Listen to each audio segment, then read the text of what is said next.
It's good to be with you. Welcome to the Department of Justice.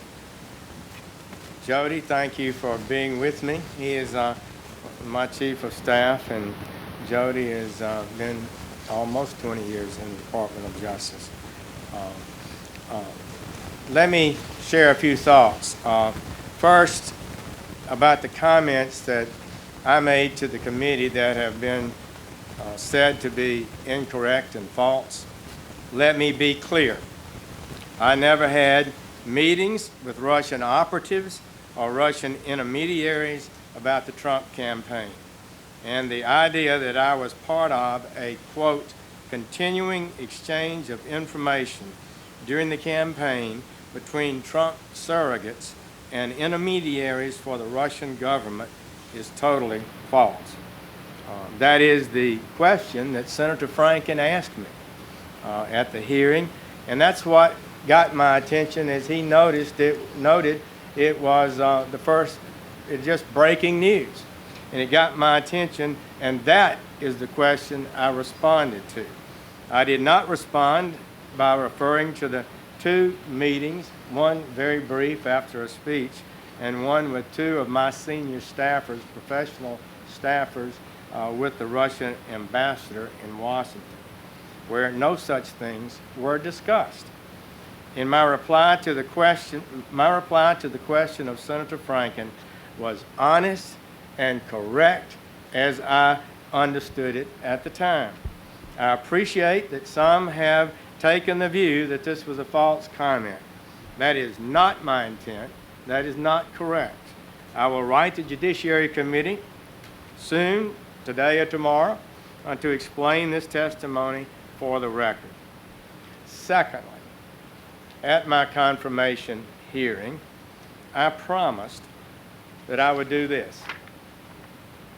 If a specific matter arose where I believed my impartiality might reasonably be questioned, I would consult with the department ethics officials regarding the most appropriate way to proceed, close quote.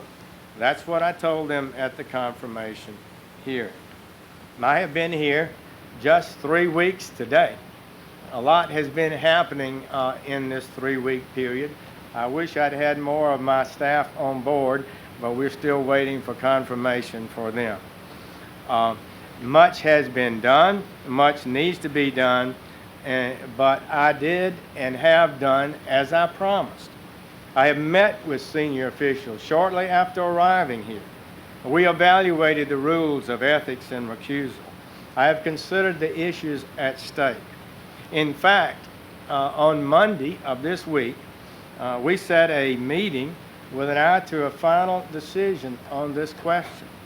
And on Monday, we set that meeting today. So this was a day that we planned to have a final discussion about handle this.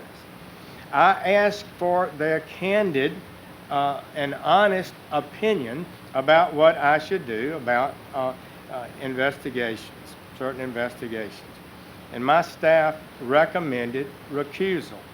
They said that since I had involvement with the campaign, I should not be involved in any campaign investigation. I have studied the rules and considered their comments and evaluation. I believe those recommendations are right and just.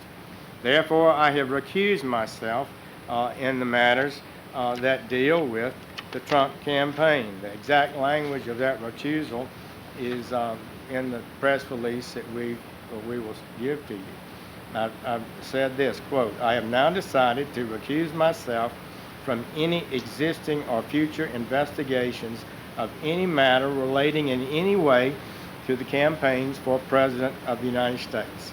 I went on to say this announcement should not be interpreted as confirmation of the existence of any investigation or suggestive of the scope of any such investigation, because we in the Department of Justice resist confirming or denying the very existence of investigation.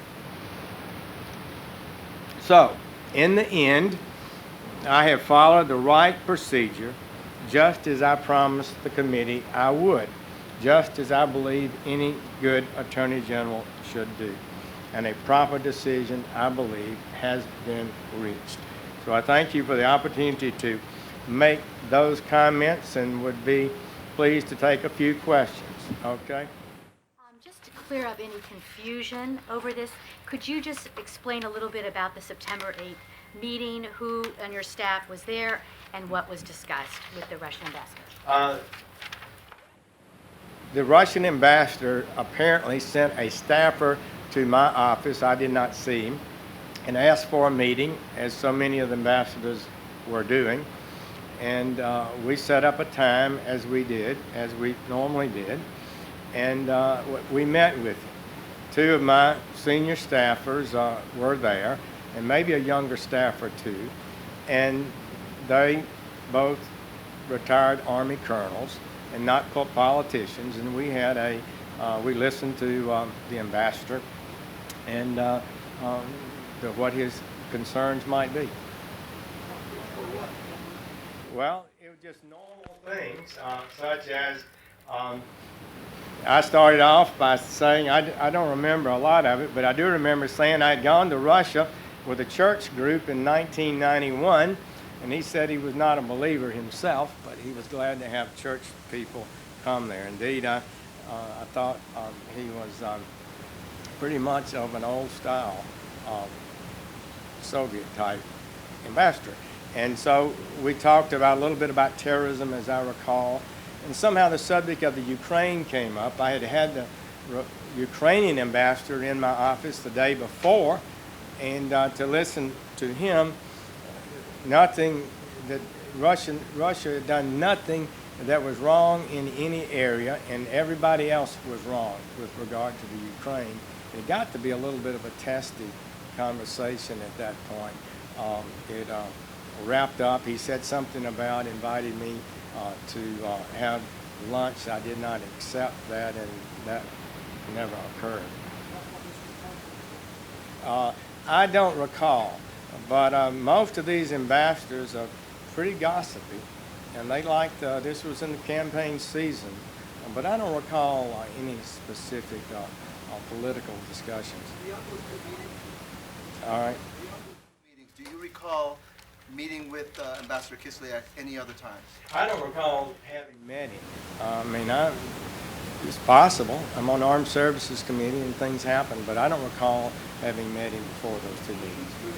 Sanctions, can you sound you out on the question of sanctions, and why do you think he sought the meeting with you? Did he consider you a representative of the Trump campaign? I think ambassadors are always out trying to find out things and advance their agenda.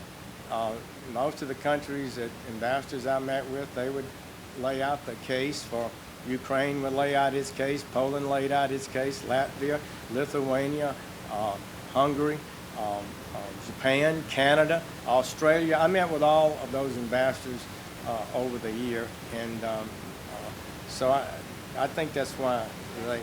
Did you consult with the White House about your decision? And just to follow on the last question, with hindsight, do you believe that this is a coincidence that the Russians asked you for a meeting, or do you believe you were targeted because it came at the height of Russia's interference, and at the same time, then candidate Trump was giving an interview to RT saying that he didn't believe there was anything to the reported interference? I don't recall and don't have a sense of any connection whatsoever about that. I'm not sure I even knew when we set up the meeting, what was going to be going on in the world at the time. So I can't speak for what the Russian ambassador may have had in his mind. Have you met with any other Russian officials or folks connected to the Russian government since you endorsed Donald Trump? I don't believe so. We meet a lot of people, so. From those two meetings you discussed with the ambassador? I don't believe so. General Sessions, the White House press secretary and the president himself both said today that they think you should not recuse yourself from these investigations. Did you do that? I did share with White House counsel, or my staff has, that I intend to recuse myself this afternoon. But I feel like, because they didn't they don't know the rules, the ethics rules. Most people don't. But when you evaluate the rules, I feel like that I should not be involved in investigating a campaign I had a role in. One more question and we'll wrap this up. Two questions, if I may. One, you were already considering recusal before today, is that correct? And secondly, when you answered Senator Franken's question, were you just not thinking of the meeting with the Russian ambassador, or did you not consider it relevant? I was taken aback a little bit about this brand new information, this allegation that surrogates, and I had been called a surrogate for Donald Trump, had been meeting continuously with Russian officials, and that's what it struck me very hard, and that's what I focused my answer on.